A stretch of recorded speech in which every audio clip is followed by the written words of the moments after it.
Hello friends, आज के इस वीडियो में इस टाइप के मैथ ट्रिकी क्वेश्चन को बिल्कुल आसानी से हल करना सिखाएंगे और इस वीडियो को आप लोग अंत तक जरूर देखिएगा क्योंकि इस टाइप के प्रश्न में बहुत सारे लोग गलतियां कर लेते हैं। तो इस वीडियो को देखने के बाद आप लोग बिल्कुल आसानी से इस टाइप के प्रश्न को हल करना सीख जाएंगे और आप लोगों से कभी गलतियां नहीं होगी। तो चलिए वीडियो स्टार्ट करते हैं। तो यहाँ मैथ ट्रिकी क्वेश्चन दिए हुआ है, ठीक। क्या है? 9 + 9 - 9 गुना 9 भागा 9 है। इसको क्या करना है? हल करना है। तो इस टाइप के प्रश्न को हल करने के लिए सबसे पहले हम लोग बोर्ड मास के रूल्स को समझेंगे। अगर बोर्ड मास के रूल्स को नहीं समझ पाएंगे तो क्या होगा, इस टाइप के प्रश्न को बनाने में हमेशा गलतियां हो जाएगा। तो चलिए पहले बोर्ड मास के रूल्स को हम लोग समझेंगे। तो बोर्ड मास क्या होता है? BODMAS होता है, ठीक। बोर्ड मास का फुल फॉर्म क्या होता है? B से ब्रैकेट होगा। तो जब भी अगर कोष्ठक वाला प्रश्न दिखाई दे तो वहां क्या करेंगे? पहले छोटा वाला कोष्ठक का सॉल्यूशन करेंगे, उसके बाद मध्यम कोष्ठक का, उसके बाद बड़ा कोष्ठक का सॉल्यूशन करेंगे, ठीक। अब ब्रैकेट के बाद किसका नंबर आता है? ओ आता है। ओ से होता है ऑफ। ऑफ माने होता है का, यानी जिस प्रश्न में का अगर दिया हो तो पहले का सॉल्यूशन करेंगे और का सॉल्यूशन करने के बाद क्या आता है? डी आता है। डी से होता है डिवाइड, यानी भाग होता है। तो का के बाद क्या करेंगे? भाग का यानी डिवाइड का सॉल्यूशन करेंगे, ठीक। तो डिवाइड के बाद क्या आता है? एम आता है। एम से होता है मल्टीप्लीकेशन। मल्टीप्लीकेशन माने होता है गुना, यानी भाग के बाद किसका सॉल्यूशन करेंगे? गुना का सॉल्यूशन करेंगे। गुना का सॉल्यूशन करने के बाद क्या आता है? ए आता है। ए से होता है एडिशन। एडिशन माने जोड़ होता है, यानी गुना के सॉल्यूशन करने के बाद जोड़ का सॉल्यूशन करेंगे, ठीक। जोड़ का सॉल्यूशन जब कर लेते हैं तो उसके बाद क्या आता है? एस आता है। एस से सब्ट्रैक्शन होता है। तो सब्ट्रैक्शन माने क्या होता है? घटाव होता है, यानी जोड़ के बाद घटाव का सॉल्यूशन करेंगे, ठीक। तो अब इस प्रश्न में देखेंगे कि जो बोर्ड मास के रूल्स है इसमें से क्या क्या चिन्ह इसमें दिए हुआ है।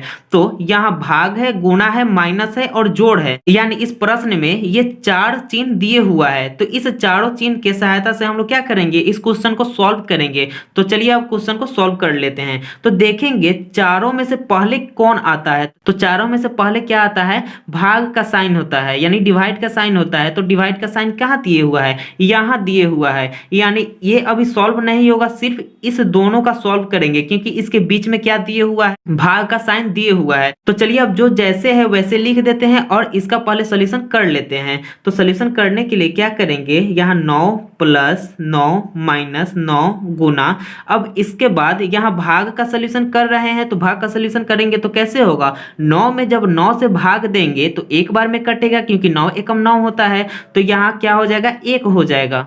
अब इसके बाद देखेंगे कि इसमें कौन कौन चिन्ह बचा हुआ है। तो यहाँ जोड़, घटाव और गुना, यानी ये 3 चिन्ह बचा हुआ है। तो देखेंगे इस तीनों चिन्ह में से पहले किसका हल होगा, यानी सॉल्यूशन होगा। तो यहाँ क्या है? गुना है, जोड़ है और घटाव है। तो पहले गुना का होगा। इस तीनों में से पहले गुना का सॉल्यूशन करेंगे। तो यहाँ ये दो जैसे लिखा हुआ है वैसे लिख देंगे, 9 + 9 माइनस, उसके बाद यहाँ गुना का सॉल्यूशन करना है। तो इस दोनों के बीच में क्या है? गुना का साइन दिए हुआ है, यानी इस दोनों का पहले सॉल्यूशन होगा। तो 9 एकम क्या हो जाएगा? 9 हो जाएगा। तो यहाँ 9 लिख देंगे, ठीक। अब यहाँ क्या बचा हुआ है? जोड़ और घटाव बचा हुआ है। तो इस दोनों में पहले जोड़ का सॉल्यूशन होगा। तो आइए पहले जोड़ का सॉल्यूशन कर लेते हैं।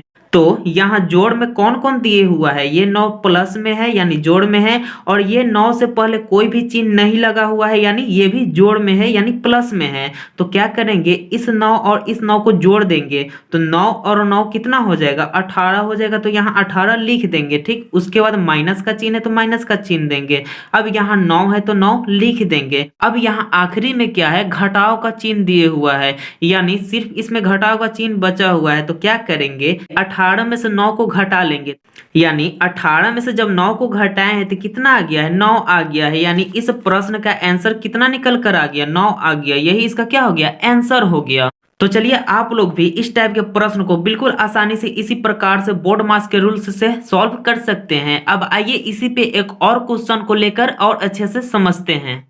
तो यहाँ दूसरा प्रश्न ले लिए हैं। क्या है? 8/4 + 2 - 3, इसको क्या करना है? हल करना है। तो हल करने के लिए इसमें भी हम लोग बोर्ड मास का नियम यूज करेंगे। तो बोर्ड मास के नियम में क्या होता है? इस तीनों चिन्ह में से पहले भाग आता है। तो क्या करेंगे? पहले भाग का सॉल्यूशन कर लेंगे। तो आइए यहाँ भाग का सॉल्यूशन करते हैं। तो 8/4 है, यानी 8 में जब 4 से भाग देंगे तो कितने बार में कटेगा? 2 बार में कटेगा, यानी 4 दूना 8 होता है। तो यहाँ इसके जगह पे क्या हो जाएगा? 2 हो जाएगा, ठीक। तो इसका सोल्यूशन हो गया। आगे क्या है, प्लस है तो प्लस लिखेंगे, यहाँ 2 है तो 2 लिखेंगे, यहाँ -3 है तो -3 यहाँ लिख देंगे, ठीक। अब इसके बाद इसमें क्या बच गया, प्लस और माइनस। तो बोर्ड मास में पहले किसका सोल्यूशन होता था, पहले प्लस का, उसके बाद माइनस होता है। क्या करेंगे, इसमें पहले प्लस का कर लेंगे। तो प्लस का करने के लिए यहाँ ये 2 जो दिए हुआ है ये भी प्लस में है, क्योंकि इसके आगे कोई भी चिन्ह नहीं है तो ये प्लस में है। तो 2 और 2 प्लस में है तो दोनों को जोड़ देंगे। 2 और 2 कितना हो जाएगा, 4 हो जाएगा। तो यहाँ 4 लिख देंगे। अब यहाँ माइनस का चिन्ह है तो माइनस का चिन्ह देंगे, यहाँ 3 है तो 3 लिख देंगे, ठीक। अब इसके बाद क्या करेंगे, 4 - 3 है तो लास्ट में घटाव का सोल्यूशन होता है। तो 4 में से 3 को घटा लेंगे। तो 4 में से 3 घटाने के बाद कितना बचेगा, 1 बचेगा। यानी इस प्रश्न का आंसर कितना निकल कर आ गया, 1 आ गया। तो चलिए आप लोग भी इसी प्रकार से बोर्ड मास की सहायता से बिल्कुल आसानी से इस टाइप के प्रश्न को हल कर सकते हैं। आई होप कि इस वीडियो में आप लोग अच्छे से समझे होंगे। अगर आप इस चैनल पर नए तो चैनल को सब्सक्राइब करें। अगर ये वीडियो आपको अच्छी लगी तो वीडियो को लाइक शेयर कमेंट जरूर करें। Thank you.